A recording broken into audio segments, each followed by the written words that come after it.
प्रभातखबर.com, विश्वास वही, रफ्तार नहीं। तो लालू यादव ने टेलीफोन करके जगह जगह टेलीफोन किया मुंगेर में और जगह जगह, और कहा कि लालू यादव को गोली लग गई, लालू यादव को गोली लगी, लालू यादव मर गए। इससे जगह जगह और आक्रोश भड़क गया और कई और जगह गोली चल गई। रांची में मेरे बारे में हल्ला हो गया, अफवाह उड़ गई कि सुशील मोदी मारे गए, उनको गोली लग गई और फिराईलाल चौक पर श्रद्धांजलि सभा हो गई, लोगों ने श्रद्धांजलि अर्पित कर दिया।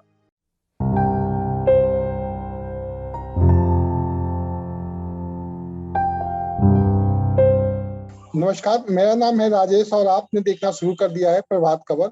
जैसा कि आपको मैंने अपने पिछले वीडियो में बताया है कि जेपी आंदोलन से जुड़े हुए उस समय के जो आज के सीनियर नेता हैं, जो राजनेता हैं, उनसे हम उस दौरान कांग्रेस सरकार के अत्याचार या आंदोलन के दौरान जो उनके सामने समस्याएं उत्पन्न हो रही थी, उसको लेकर हम आपको अपना सीरीज दिखाएंगे। उसी कड़ी में आज हम आपको एक बिहार के शख्सियत जो किसी नाम के मोहताज नहीं है, बिहार के सीनियर बीजेपी नेता, भाजपा का इन्हें फाउंडर भी कहा जा सकता है बिहार में, बिहार के पूर्व डिप्टी सीएम और राज्यसभा सदस्य सुशील मोदी जी हैं हमारे साथ।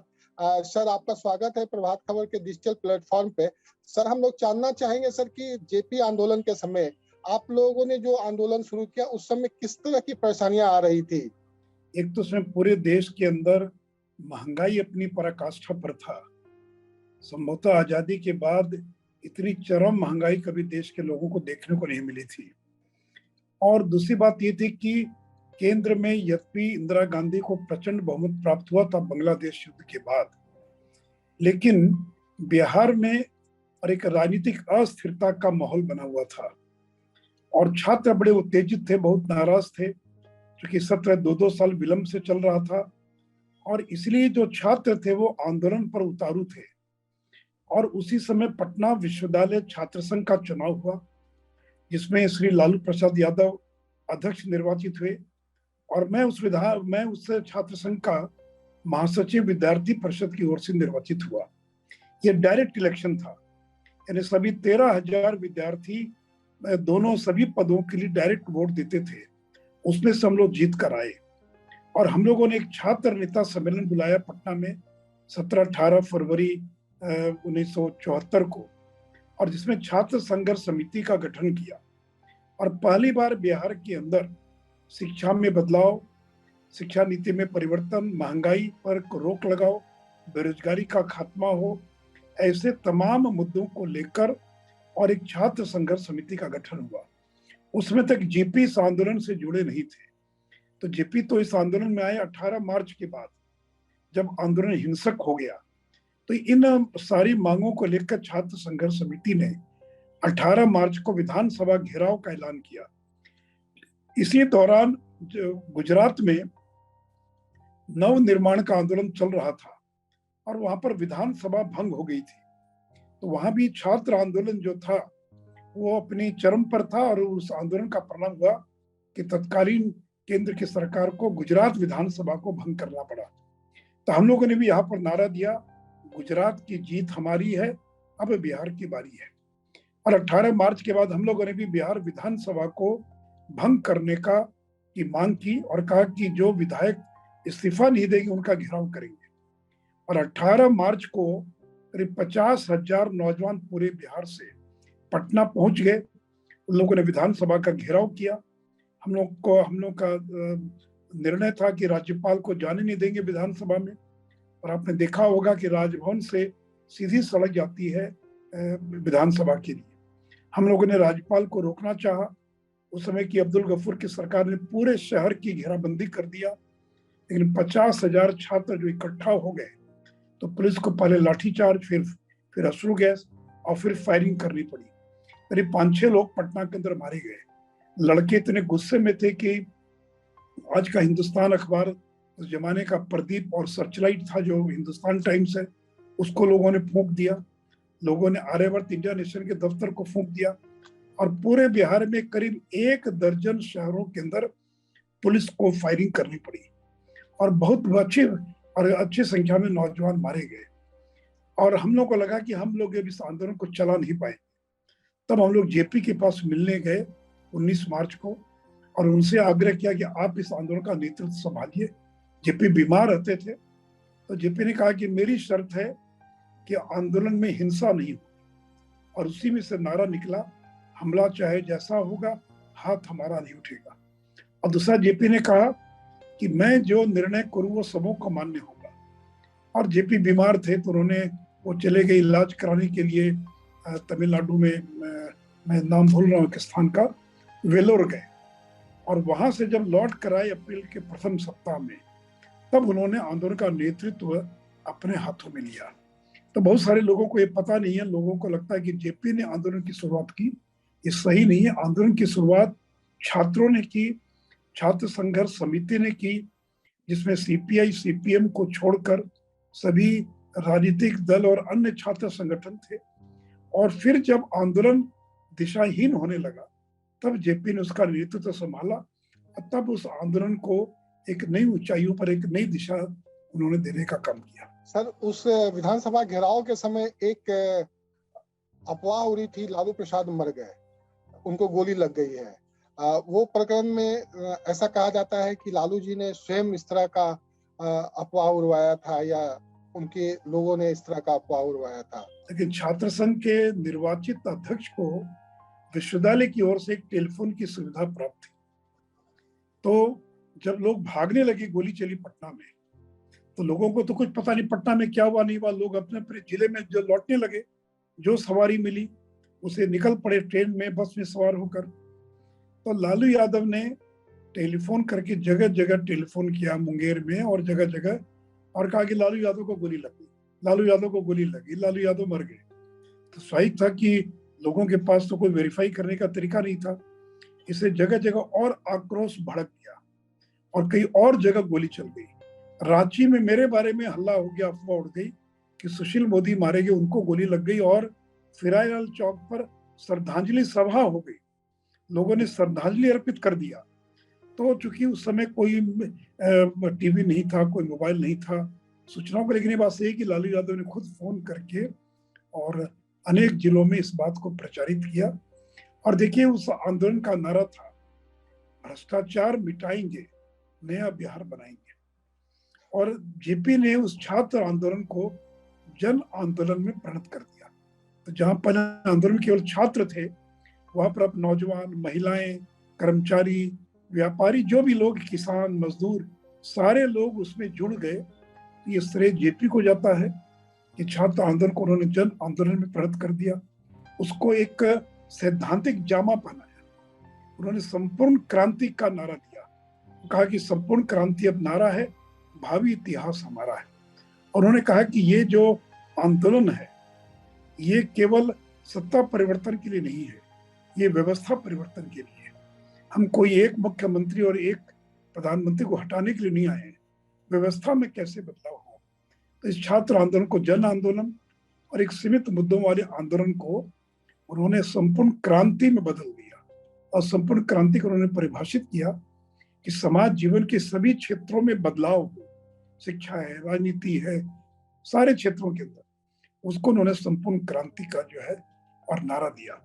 और मैं कह रहा था कि देखिए, भ्रष्टाचार एक बहुत बड़ा मुद्दा था उस जमाने में, और जेपी का आंदोलन भ्रष्टाचार के खिलाफ था, और नारा लगाते थे कि भ्रष्टाचार मिटाएंगे, नया बिहार बनाएंगे। लेकिन मुझे खेद है इस बात का कि आंदोलन के जो एक शीर्ष नेता थे, से लालू प्रसाद यादव, वो चारा घोटाला में अभियुक्त बने, सजा हुई, और 5-5 मामलों में जो सजा याफ्ता है। तो जेपी का एक बड़ा शिष्य, और जेपी ने उनको बहुत प्रमोट किया, जो पिछड़े वर्ग से आते थे। आंदोलन में पिछड़े वर्गों की भागीदारी कम थी, तो जेपी ने बहुत प्रमोट किया लालू यादव। लेकिन लालू यादव ने उनके सपनों को कितना पूरा किया, आप इसी से अंदाज लगा सकते हैं कि आज वो चुनाव भी नहीं लड़ सकते, मुखिया का भी चुनाव नहीं लड़ सकते हैं, और वो 5-5 मामलों में सजा याफ्ता है। तो भ्रष्टाचार को खत्म करने की जो लड़ाई प्रारंभ हुई थी, उसके नेतृत्व करने वाले लोग अखंड भ्रष्टाचार में डूब गए। दूसरा, पूरी लड़ाई कांग्रेस के विरोध की लड़ाई थी। जब कांग्रेस को इमरजेंसी लगी, लोग जेल गए, मैं भी 19 महीना जेल में था। कुल मिलाकर पूरे आंदोलन के दौरान 24 महीना में जेल में रहा, 5 बार मैं जेल गया। तो हम लोग जो लड़े थे नया बिहार बनाने के लिए, तो उसके अंदर भ्रष्टाचार तो एक मुद्दा था, लेकिन कांग्रेस के विरोध में पूरी लड़ाई थी, क्योंकि कांग्रेस ने इमरजेंसी लगाई। और आज जो लोग करें कि अघोषित इमरजेंसी है, अरे भाई अगर कोई इमरजेंसी होती तो आप प्रेस नहीं कर पाते, आप दौरा नहीं कर पाते। इमरजेंसी का मतलब था कोई जुलूस नहीं निकलेगा, कोई प्रदर्शन नहीं निकलेगा, सरकार के खिलाफ कोई बयान नहीं दे सकता है। सारे विरोधी दल के नेताओं को जेलों में बंद कर दिया गया। मोरारजी देसाई, जेपी चौधरी, चरण सिंह, अटल बिहारी वाजपेयी, लाल कृष्ण आडवाणी, जॉर्ज फर्नांडिस, जिनका भी नाम लीजिए। और एक मरघट की शांति जैसा श्मशान की शांति पूरे देश के अंदर पैदा हो गई थी। तो इसलिए देखिए, और उस घटना के बाद इस देश में कोई तानाशाह बनने की हिम्मत नहीं कर सकता है। उस आंदोलन ने दिखला दिया कि लोकतंत्र में कुछ खामियां हो सकती है, लेकिन लोकतांत्रिक व्यवस्था से बेहतर इस दुनिया में कोई दूसरी व्यवस्था नहीं है। इसलिए इमरजेंसी की लड़ाई, उसके बाद की लड़ाई, फिर जनता पार्टी का गठन, जनता पार्टी के गठन के बाद कांग्रेस, केंद्र की सत्ता से भी कांग्रेस का समाप्त होना, और जो लड़ाई कांग्रेस के खिलाफ में लड़ी गई जेपी के नेतृत्व में, आज उनके एक और शिष्य नीतीश कुमार ये कांग्रेस की गोद में जाकर बैठ गए। तो जिस कांग्रेस ने देश में इमरजेंसी लगाई, जिस कांग्रेस के कारण के खिलाफ जेपी आंदोलन प्रारंभ हुआ, आज उस आंदोलन से निकले एक और शीर्ष नेता वो कांग्रेस की गोद में चले गए, कांग्रेस के साथ उन्होंने हाथ मिला लिया। तो इन लोगों ने तो समझौता कर लिया उस आंदोलन के मूल्यों के साथ। सर थोड़ी रोचक कहानी पर चलते हैं सर। जेपी आंदोलन के दौरान जब आप लोग गिरफ्तार होते थे, तो ऐसा जो सूचना आ रही है कि आप लोग दिन में तो जेल में रहते थे, शाम में जितने छात्र नेता थे सब पटना मार्केट या फिर आसपास में घूमने निकल जाते थे। नहीं, ऐसा जिसने कहा वो गलत बताया उसने। देखिए, इतना ही था कि पॉलिटिकल प्रिजनर थे, और हम लोग चाहे बांकीपुर जेल में हो, चाहे फुलवारी जेल में हो, तो यहाँ खास करके पटना में, बाकी जेलों में नहीं, मिलने जुलने की छूट थी। घर परिवार के लोग, बाकी भी जेल के भीतर उनको अनुमति थी, साथ में बैठकर खाना खाते थे, लेकिन बाद में उस पर भी कड़ाई हो गई। लेकिन ये जिसने कहा, ये जरूर हुआ था कुछ एक दो मामले में कि जो लोग एक जेल से दूसरे जेल में ट्रांसफर हो रहे थे, तो ट्रांसफर के दौरान जैसा आनंद मोहन का भी मामला हुआ कि अगर पटना से सहरसा से पटना आए तो 2 दिन अपने घर पर रुक गए, घूमने चले गए, वैसा इक्का दुक्का घटना जरूर घटी थी। लेकिन किसी की हिम्मत नहीं थी, लोग इतने डरे हुए थे, इतने आतंकित और भयभीत थे। हम लोग उस समय पटना पीएमसीएच के प्रिजनर वार्ड में थे, अश्विनी चौबे भी थे, लालू यादव थे, हम लोग सब कोई थे एक ही प्रिजनर वार्ड के अंदर, अलग अलग बीमारी के इलाज के लिए आए हुए थे। बहुत लंबा समय बीत गया था, और कहीं से आईबी को खबर मिली कि इंदिरा गांधी आने वाली हैं और उसको काला झंडा दिखाने की योजना प्रिजनर वार्ड से बन रही है। रातों रात हम लोगों का तबादला कर दिया गया बक्सर जेल, और मुझे हजारीबाग भेज दिया गया। लालू यादव वगैरह बक्सर जेल चले गए। तो यानी लोगों से मिलने की भी अनुमति नहीं दी गई, और सुबह 6 बजे उठे तो गाड़ी लगी हुई थी, और इसलिए, और यह आरोप कि आप लोग प्रिजनर वार्ड में बैठकर षड्यंत्र रच रहे हैं सरकार के खिलाफ में। तो लेकिन वो इक्का दुक्का घटना एक अलग बात है, लेकिन जो पॉलिटिकल प्रिजनर थे, लोगों को मिलने की अनुमति नहीं थी। आप कह रहे हैं कि बाहर घूमने की बात, इमरजेंसी में यह हाल था कि महीनों घर वालों को यह पता नहीं था कि उनका बेटा किस जेल में है, पत्र लिखने की अनुमति नहीं, मिलने की अनुमति नहीं, बेल का तो प्रश्न ही पैदा नहीं होता था। और जो लोग मिसा में बंद थे उनको तो 1-1 साल के बाद उनके हाईकोर्ट में सुनवाई प्रारंभ हुई। तो इसलिए उस दौर की कल्पना लोग नहीं कर सकते हैं, कितना भयावह दौर था। उस दौर को याद करके, जैसे आज कोविड को याद करके लोगों के मन में सिरन पैदा हो जाती है, वैसे ही इमरजेंसी का जो दौर था उसको याद करके रोए खड़े हो जाते हैं, सिरन पैदा हो जाती है कि इंदिरा गांधी ने कितना आतंक पैदा किया, किस प्रकार से पॉलिटिकल प्रिजनर्स को यातनाएं दी। सैकड़ों लोग मर गए जेल के अंदर। लोगों ने, मेरे साथ एक वकील थे, दरभंगा जेल में था मैं 6 महीने, उनको अपनी लॉ की किताब बेचनी पड़ी घर चलाने के लिए। तो कितनी यातनाएं मिली, कितनी तकलीफ झेलनी पड़ी लोगों को। तो इसलिए इमरजेंसी और वो पीरियड ये कोई मौज मस्ती का पीरियड नहीं था। हाँ ठीक है कि जब कोई सत्याग्रह हुआ तो हजारों लोग पकड़ के चले गए सरकार के पास, रखने की जगह नहीं थी, तो वो 2-4 दिन कोई अलग बात है, लेकिन जेल जाना ये कोई सामान्य बात है। कोई जेल जाकर दिखा तो दे, और 2 महीना 4 महीना रह जाए कि घर वाले मिल नहीं सकते हैं, बेल नहीं होगा और चीजों की अनुमति नहीं है। तो इसलिए बड़ा ही भयावह दौर था।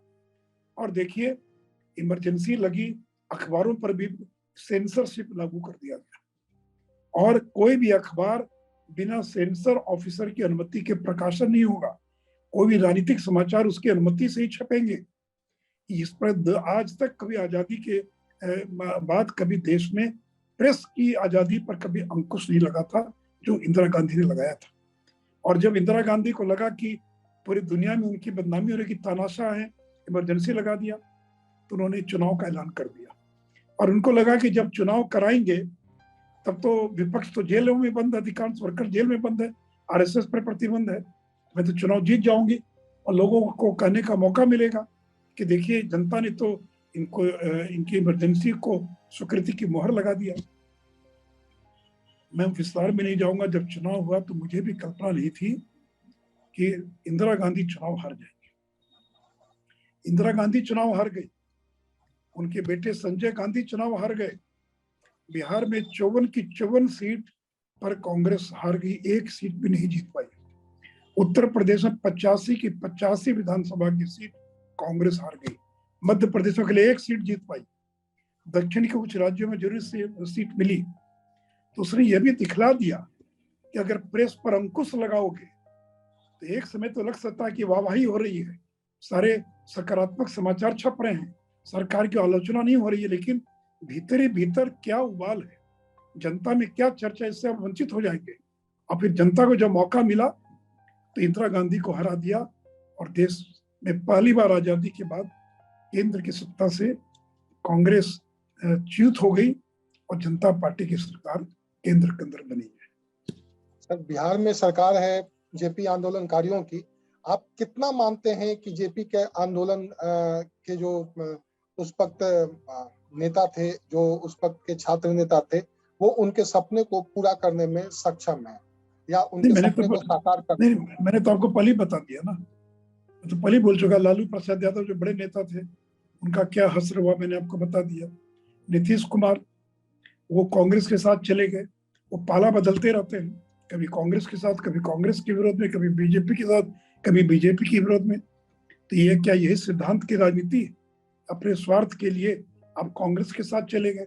जेपी ने सपना देखा था, आज उस सपने को अगर कोई पूरा करने का प्रयास कर रहा है तो वह नरेंद्र मोदी है और भारतीय जनता पार्टी है। और सीताब दियारा में भी जो स्मारक बना है जहाँ अमित शाह आने वाले, तो हम लोग भी सरकार में थे, तो भारत सरकार का भी योगदान है। और हम लोग जब सरकार में थे तो हम लोगों ने पेंशन योजना, जेपी सेनानी पेंशन योजना प्रारंभ की। ये लालू यादव के समय में नहीं हुई प्रारंभ, जबकि लालू जी 15 साल थे, बिहार के राजद की सरकार थी। क्यों नहीं राष्ट्रीय जनता दल की सरकार ने जेपी सेनानियों को पेंशन देने का काम प्रारंभ किया? वो तो जब बिहार में एनडीए की सरकार बनी, भाजपा जेडीयू की सरकार बनी, तो हम लोगों ने उन सेनानियों को पेंशन देने का काम किया। और मैं बिहार की सरकार से आग्रह करूंगा, भले ही आज हमारे वैचारिक मतभेद होंगे, कि नीतीश जी, पिछले साल आपने पेंशन बढ़ाया था जब हम लोग आपके साथ थे, इस साल और जेपी सेनानियों के पेंशन को बढ़ाने का आपको ऐलान करना चाहिए। बीजेपी शासित अनेक राज्य जो 25,000 तक जो है जेपी सेनानियों को सम्मान निधि दे रहे हैं, तो बढ़ाने का ऐलान करना चाहिए। और मुझे खुशी है कि श्री अमित शाह जी आ रहे हैं, बनारस से आएंगे और सीताब दियारा भी जाएंगे। तो जेपी का यूपी और बिहार दोनों जगह जो उनका निवास था या जो उनके गतिविधि का केंद्र था, तो अमित शाह जी आएंगे और वहां पर रहेंगे और हम लोग भी उस कार्यक्रम में शामिल होंगे। तो मैं अपने आप को सौभाग्यशाली मानता हूं कि गांधी को देखने का तो मौका नहीं मिला, लेकिन जेपी को कल देखने का ही नहीं बल्कि उनके चरणों में बैठकर उनके साथ काम करने का भी मुझे सौभाग्य प्राप्त हुआ। इसलिए आज के इस अवसर पर, जब 11 अक्टूबर को उनकी जन्मतिथि, तो मैं अपनी विनम्र श्रद्धांजलि उस महामना को और अर्पित करता हूँ। धन्यवाद सर, प्रभात खबर के लिए समय देने के लिए। प्रभातखबर.com, विश्वास वही, रफ्तार नहीं।